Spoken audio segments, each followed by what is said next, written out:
Itura ria Leparua mwakaini wa Isiolo na Laikipia. Ni watoto wako ndio bado wanafuata ng'ombe na kuua na kuua. Arithi kuma kaunti ya Samburu, Laikipia na Isiolo makeiga mahiũ mao keherine na kwarĩrĩria mĩtaratara ya gwetha kĩhonia kĩa ngucanio cia mahiũ iria icũngĩrĩirie ikuũ cia andũ 10 thĩinĩ wa mweri ũmwe. Sio rahisi kuweka jamii za wafugaji wengi kiasi hii kama hapa sasa kwa muda bila hao kusosana.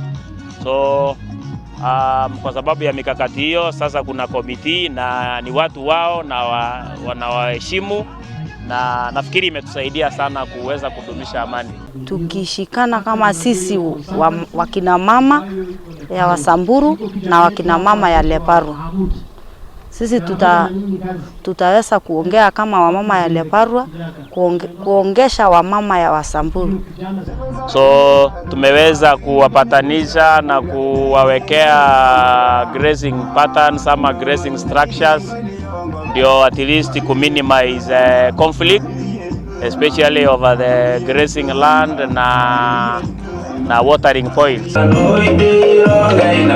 Maugete muoroto wao ni kuhuthira aciari kuhujia ndumiriri cia thayo family-ini ciao amu tharikira nyingi ikoragwo igitafanio ni athuri na anake. Awalei watoto na kuelezea maneno ya shule ama kupeleka watoto shule.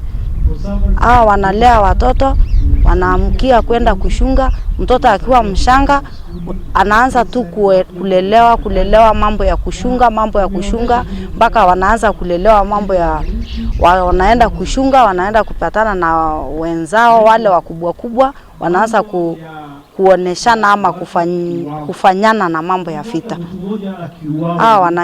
Wanaenda wanasunguka na hiyo ng'ombe, wanaenda kununua hiyo mabunduki. Maugete mĩcemanio teno nĩ gũkorwo igĩtabanio matũra matiganĩte kaunti icio ithatũ kũrĩa ndereti cia kũgacĩrithia thayũ na kũhukia haro cia kĩndũrĩrĩ igũkorwo igĩtabanio. Wameweza pia kuchagua komiti kwamba kila kikundi itokako mahali itokako wanakuwa na wakilishi wachache, alafu tunawaunganisha wote wanakuwa komiti ambao ndio wana address hizo issues.